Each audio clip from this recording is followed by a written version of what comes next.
쉬는 시간 동안 한번 생각을 해보셨나요? 과연 양극화가 계속해서 진행될 것인가? 아니면 역사적 패턴이 반복되면서 갭 메우기가 진행될 것인가? 여러분들의 답은 뭔가요? 저의 답은 이렇습니다. 전 둘 다 맞다고 봐요. 그런데 케이스 바이 케이스로 접근할 필요가 있다라고 보는 거죠. 아니 이게 뭔 말이야? 왜 이렇게 애매하게 얘기해? 라고 보이실 수 있지만 제가 하나하나 설명을 드려보겠습니다. 자, 첫 번째 체크 포인트가 있습니다. 양극화가 계속해서 진행될지 갭 메우기가 될지. 일단 저는 급지를 보는 게 아니라 저는 상품성을 봐야 된다고 봅니다. 그러니까 급지 자체를 보면 예전처럼 접근하는 게 안 맞을 수도 있습니다. 왜? 하급지에도 상품성이 좋은 단지가 있고 상급지에도 상품성이 안 좋은 단지가 있기 때문에 이거를 케이스 바이 케이스로 접근을 해야지 단순히 급지별로만 비교하면 답이 틀린 답이 나올 수 있다는 겁니다. 그래서 저는 첫 번째는 이렇게 생각합니다. 여러분들은 급지를 보기보다 상품 그 자체를 봐야 됩니다. 그러니까 은평구라고 안 되는 게 아니라 은평구에서도 되는 단지가 있어요.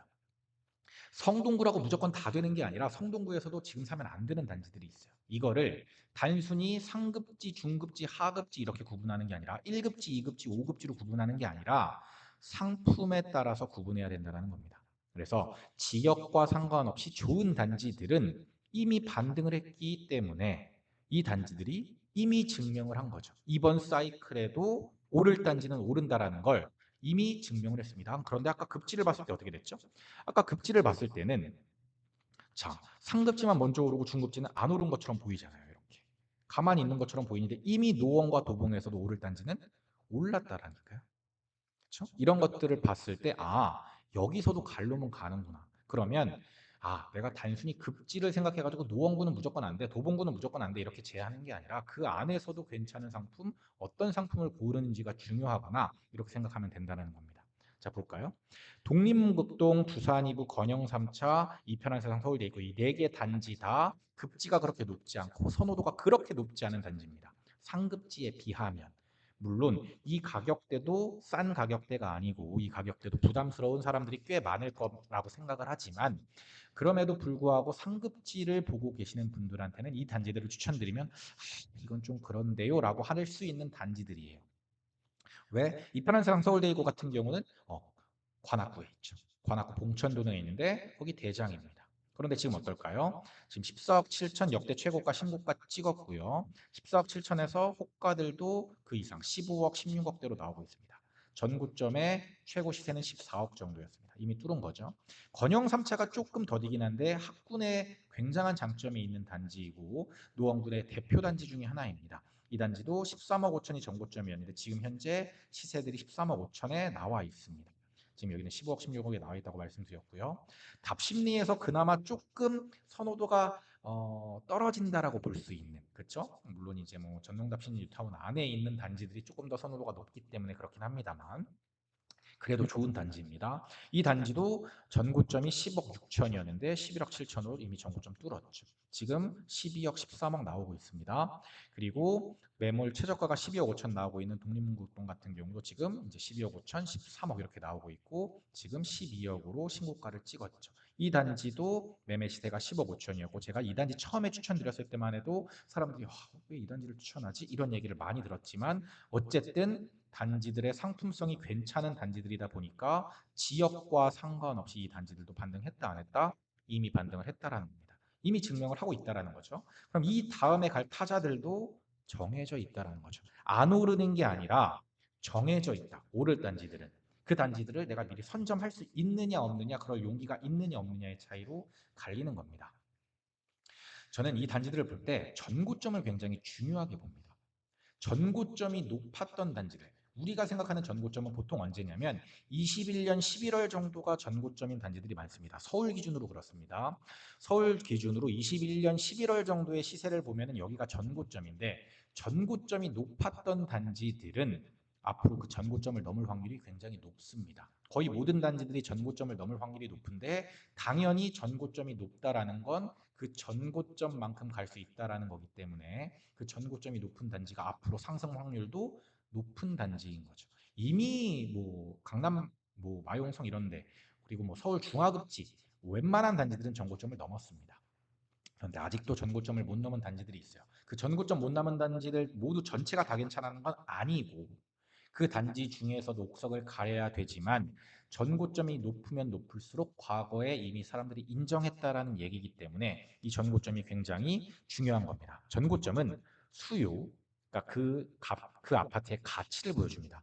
전고점을 그만큼 찍었다라는 것은 그만큼 그 가격대를 받아줄 수 있는 수요가 있다라는 거고 그만큼 상승할 수 있다는 상승 여력이 있는 거고 그 단지가 지금 전고점 대비 얼마나 많이 올랐느냐가 고평가 여부까지를 알려줄 수 있습니다. 그래서 여러분들이 전고점이 높았는데 그 전고점을 회복하지 못한 단지가 있다. 그럼 그 단지가 저평가 단지가 아닌지 한번 생각을 해보셔야 된다는 겁니다. 자, 세 번째 체크 포인트는 바로 이겁니다. 호가.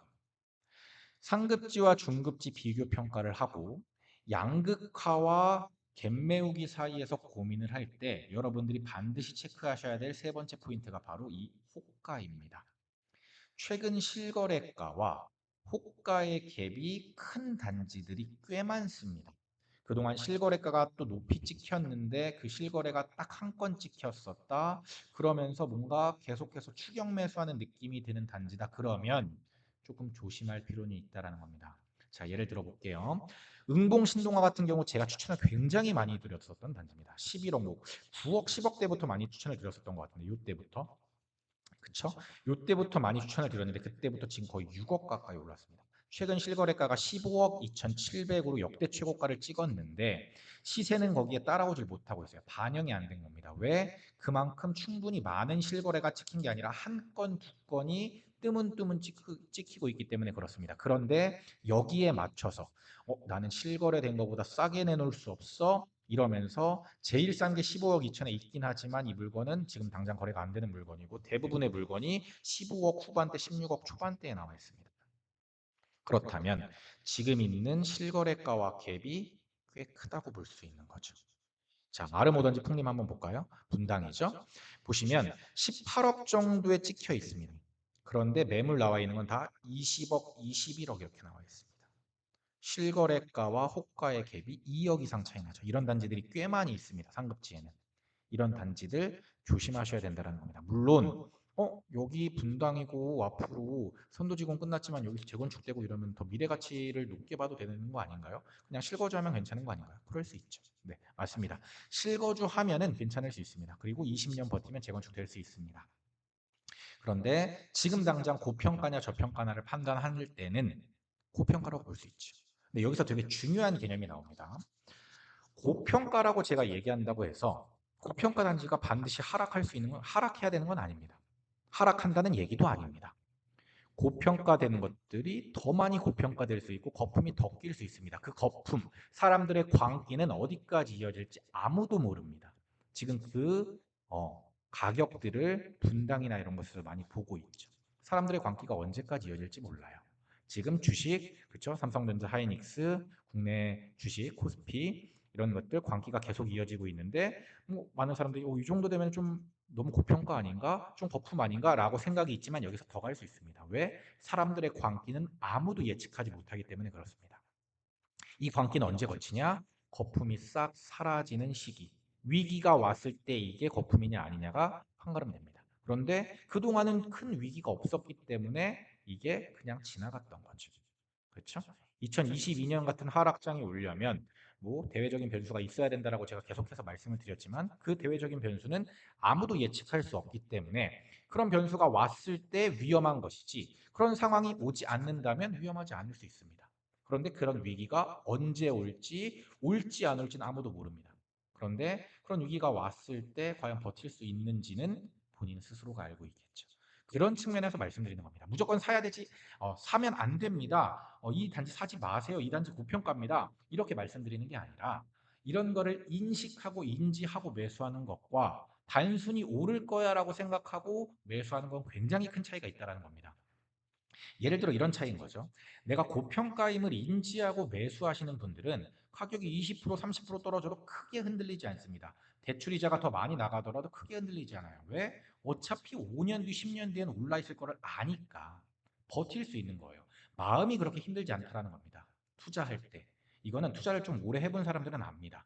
투자해서 손해도 봐보고 손절매도 해보고 이런 분들은 알아요. 그 투자할 때 마음이 얼마나 중요한지, 하루하루 버티는 그 마음이 얼마나 힘들고 얼마나 괴롭고 얼마나 이게 굉장히 큰 용기이고 힘인지를 이걸 겪어본 사람들은 압니다. 그런데 이걸 사보지 않은 사람들은 몰라요. 아니 그냥 버티면 되지 이렇게 굉장히 쉽게 생각하지만 그게 아니라는 겁니다. 그런데 그 차이를 알려면 지금 내가 사는 이 가격이 좀 거품일 수 있겠구나. 그런데 내가 계속 그냥 실거주하면서 버티면 되는구나. 난 버틸 수 있는 경제적인 능력이 몇 년 동안은 내가 돈을 벌 수 있고 자산이 충분히 안정적인 측면이 있고 그다음에 내 소득도 안정적이기 때문에 괜찮아. 이런 식으로 접근하면 괜찮다라는 겁니다. 아셨죠? 무조건 안 된다 이게 아닙니다. 고평가, 저평가를 여러분들이 구분하는 기준이 바로 이거라는 겁니다. 자, DMC 파크 비자이 한번 볼까요? 최근 실거래가가 16억 6천인데 여기는 16억 6천 언저리에 지금 호가들이 있습니다. 물론 저층은 이거보다 싼 14억 8천도 있지만 대부분 매물들이 15억, 16억대에 나와 있습니다. 실거래가와 호가 갭이 커요, 작아요? 작죠. 거의 없죠. 이런 단지들이 리스크가 덜하다라는 겁니다. 미사강변 프로지오 한번 볼까요? 미사신도시죠. 여기 보면은 최근에 실거래가가 14억에 찍혀 있는데 최저가는 13억이고요. 보통의 매물들이 14억 정도의 형성이 되어 있습니다. 이렇게 실거래가와 호가가 2억 정도씩 차이 나는 이렇게 1억, 2억씩 차이 나는 이런 단지들보다 이런 단지들이 안정성 측면에서는 더 높다라는 거를 여러분들이 인식을 하고 그러면 이런 단지들이 조금 저평가일 수 있겠구나. 만약에 내가 같은 가격으로 살 수 있다면 자, DMC 파크뷰자에도 내가 15억에 살 수 있고 신동아도 내가 15억에 살 수 있다면 과연 비교 평가를 했을 때 어디가 더 높은 가격을 유지할 수 있고 앞으로 어디가 더 괜찮을까라는 걸 고민해 볼 수 있다라는 거죠. 물론 그런 건 있습니다. 성동구니까 입지적 가치가 더 좋으니까 더 많이 올라갈 수 있죠. 그렇죠? 그런데 이 단지는 뭐 재건축이나 리모델링 호재가 있는 단지인가요? 물론 얘기가 조금 나오는 게 있긴 있지만 가시화된 그런 단지는 아니죠. 그렇죠? 특별한 호재가 없다라는 얘기입니다. DMC 파크뷰자이가 그러면 선호도가 많이 떨어지는 단지일까요? 상품성이 안 좋은 단지일까요? 아닙니다. 이 지역을 아시는 분들은 아시겠지만 DMC라는 지역 자체 여기도 굉장히 선호도가 높고 일자리도 많고 나름 서북부 쪽에서는 굉장히 선호도가 좋은 단지입니다. 연식도 여기가 훨씬 더 신축이고요. 세대수도 여기가 훨씬 더 많습니다. 그런데 이거 두 개 단지를 지금 같은 가격에 살 수 있어요. 그런데 많은 사람들이 지금 이거 두 개 비교 평가 붙이면 여기를 선택합니다. 과거 가격 신경 안 쓰고 과거 그래프 신경 안 쓰고 현재 호가 그다음에 실거래가와 차이 별로 신경 안 쓰고 그냥 내가 살 수 있는 가격 나와 있는 가격 15억 16억 여기만 생각하고 삽니다. 그래서 똑같이 15억 16억이면 그럼 당연히 성동구가 좋은 거 아닌가? 이거 선택해 버려요. 지금 굉장히 많은 사람들이 이런 식으로 선택합니다. 근데 저는 이게 굉장히 위험하다라고 보는 거죠. 부동산에 대한 공부가 안 돼 있고 이해가 잘 안 돼 있는 분들이 단순히 앞으로 좋은 게 더 많이 오를 거다라는 생각으로 그렇게 선택을 했고 과거 1, 2년 정도가 그게 잘 맞았습니다. 그 단지들이 더 많이 올랐으니까요. 그런데 과연 그 단지들이 앞으로도 계속해서 이렇게 오를까요? 이걸 한번 생각을 해보셔야 된다는 겁니다. 아셨죠? 이게 고평가와 저평가를 판단하는 기준이고 앞으로 이어지는 시간들 4교시, 5교시, 6교시에서 그 방법들을 알려드릴 겁니다. 자, 한번 결론을 내볼까요?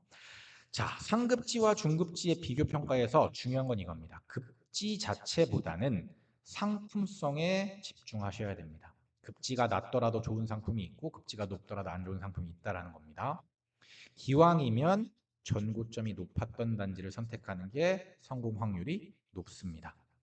그리고 실거래가와 호가의 갭이 적은 단지가 리스크가 적은 단지입니다. 실거래가와 호가가 1억, 2억 이렇게 넘게 차이 나는 단지들은 조금 리스크가 있기 때문에 지금 매수할 때 조심할 필요는 있다는 걸 반드시 기억을 하셔야 됩니다.